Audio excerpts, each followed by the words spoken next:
आप देख रहे हैं मुंबई रिपोर्टर। मुंबई हंसती है तो रोती भी है, जश्न मनाती है तो गम ढोती भी है। इस बुलेटिन में आपके लिए लेकर आए हैं इसी शहर के सुख और दुख की खबरें। मैं हूं आतिका अहमद फारूकी। शुरू करते हैं हेडलाइंस के साथ। हम इस बुलेटिन में बात करेंगे मुंबई की 3 परेशानियों के बारे में। मुंबई वासी 3 मुसीबतों से जूझ रहे हैं: पानी, पार्किंग और पढ़ाई। कहीं पानी और बिजली को लेकर हंगामा हुआ तो कहीं पार्किंग की समस्या को लेकर तो कहीं पढ़ाई और एडमिशन को लेकर।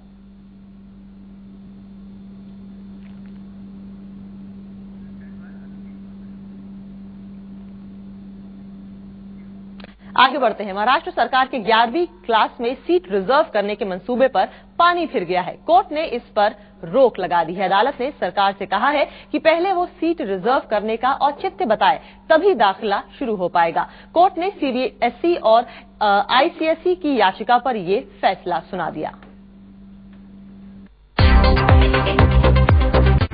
महाराष्ट्र सरकार का फैसला, 11वीं क्लास में सीट रिजर्व,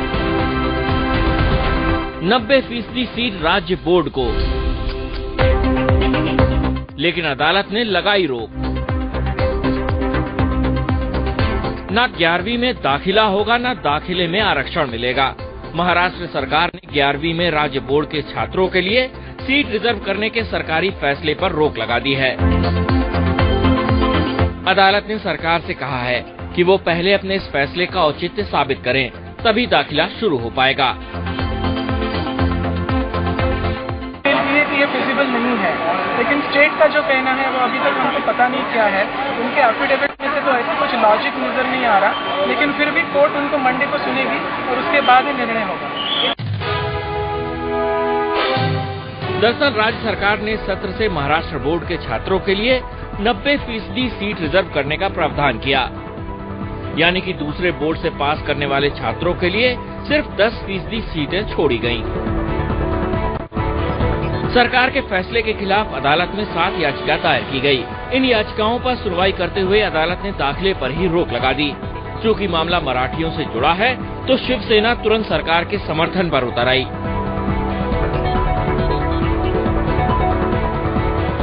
शिवसेना ने भी याचिका दायर कर सरकारी फॉर्मूला लागू करने की अपील कर दी। दोनों में मराठी लोग हैं, आईसीएसई में भी है, सीबीएसई में भी है, तो इसके लिए कोई नहीं है। लेकिन जो मेजॉरिटी में है वो एसएससी के बच्चे लोग हैं। 2.5 बच्चे लोग हैं, 2,50,000 तकरीबन एसएससी के बच्चे लोग हमेशा पास होते हैं और वहाँ 13,000 14,000 बच्चे लोग रहते हैं।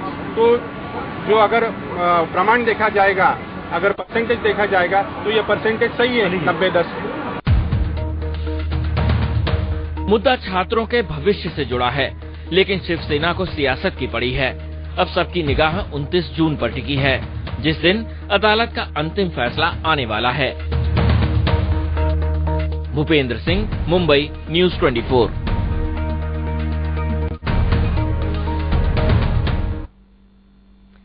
तो हमने बात की पढ़ाई की। इस वक्त 3 समस्याओं से मुंबई जूझ रही है। एक है पढ़ाई, एक है पार्किंग की जगह और एक है बिजली। आगे बढ़ते हैं। मुंबई में ट्रैफिक की समस्या से निपटने के लिए जल्द ही महाराष्ट्र सरकार कड़े कदम उठाने जा रही है। कोर्ट की फटकार के बाद राज्य सरकार एक योजना बनाने जा रही है, जिसके तहत वही शख्स गाड़ी खरीद सकेगा जिसके पास पार्किंग की सुविधा पहले से मौजूद होगी।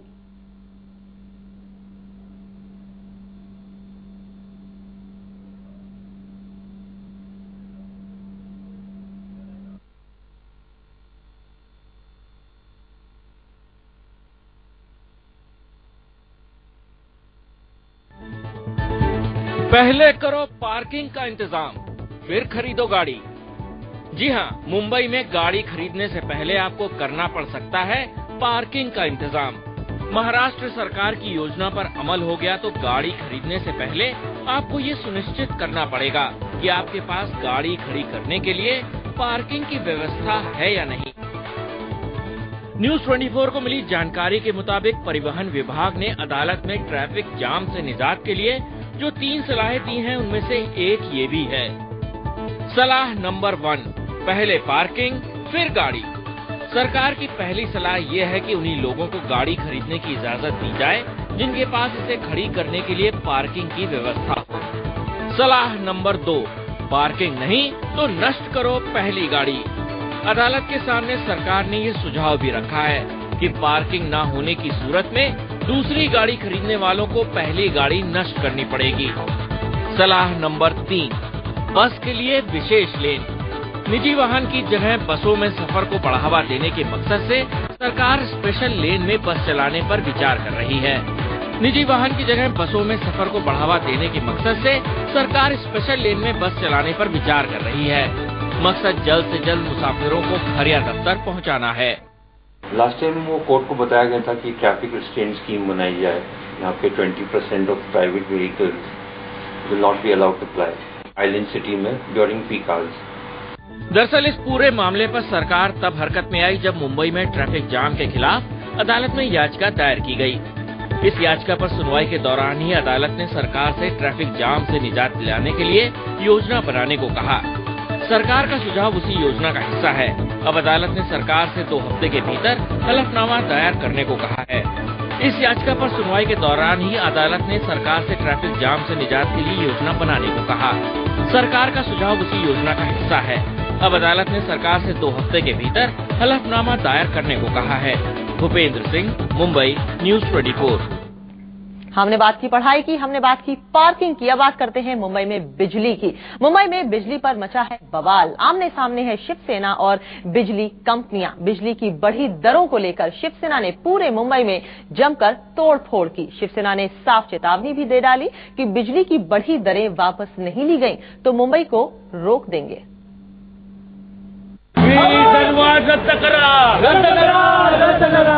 सड़कों पर उतर आई शिवसेना। बिजली कंपनियों ने कीमत बढ़ाई तो शिवसेना ने जमकर काटा बवाल। बिजली कंपनी के दफ्तर में तोड़फोड़ की तो बसों और ट्रकों में लगा दी आग। पूरे मुंबई शहर में शिवसेना ने किया प्रदर्शन और तोड़फोड़ का तांडव। शिवसेना ने 2 टूक लफ्जों में कहा कि जब तक कंपनियां कीमत में बढ़ोतरी का फैसला वापस नहीं लेती, तोड़फोड़ जारी रहेगी। ये जो बाकी है उससे अगर ये रिलायंस एनर्जी वाले हो या टाटा हो या और कोई हो, अगर कुछ संभल जाते हैं, सुधर जाते हैं तो ठीक है, नहीं तो शिवसेना आज जिस तरह से रास्ते पे उतरी है, ये आंदोलन अधिक तीव्र हो जाएगा, उग्र हो जाएगा। बंद करो! शिवसेना की तोड़फोड़ को किसी भी सूरत में जायज नहीं ठहराया जा सकता, लेकिन सच ये भी है कि 1 महीने में बिजली की कीमत में जबरदस्त उछाल आई है। आइए हम आपको ग्राफ के जरिए कीमत में बढ़ोतरी का पेच समझाते हैं। 1 महीने पहले रिलायंस एनर्जी 100 यूनिट बिजली 202 रुपए में मुहैया कराती थी, लेकिन अब इतनी ही बिजली के लिए ग्राहकों को 326 रुपए देने पड़ रहे हैं, यानी 124 रुपए ज्यादा। इसी तरह 200 यूनिट पर 298 रुपए, 300 यूनिट पर 452 रुपए और 500 यूनिट पर 860 रुपए ज्यादा देना पड़ रहा है। बेस्ट की दरों की बात करें तो 100 यूनिट पर 101 रुपए, 200 यूनिट पर 354 रुपए, 300 यूनिट पर 498 रुपए और 500 यूनिट पर अब 598 रुपए ज्यादा देना होगा। बिजली कंपनियों का तर्क है कि महंगाई के चलते उन्हें कीमत बढ़ाने को मजबूर होना पड़ा, लेकिन शिवसेना की चेतावनी साफ है। लोगों को फंसाने के लिए ये मौका अच्छा होता है कि हम जाके मंत्री जी से मिल के आए हैं, सरकार से मिल के आए हैं, अधिकारी से मिल के आए हैं, लेकिन उससे कोई फर्क नहीं पड़ता है। शिवसेना इस डिबेट और इस प्रकार की बैठकों का दौर जारी नहीं रखना चाहते। हमने इशारा दिया है, हम दिखाना चाहते हैं ये लोगों का आंदोलन है और शिवसेना मुंबई के लोगों के साथ काम कर रही है। बिल वसूलने आए तो खैर नहीं।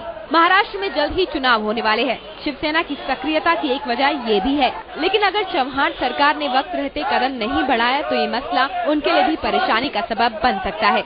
प्रीति सोमपुरा, मुंबई, न्यूज़ 24।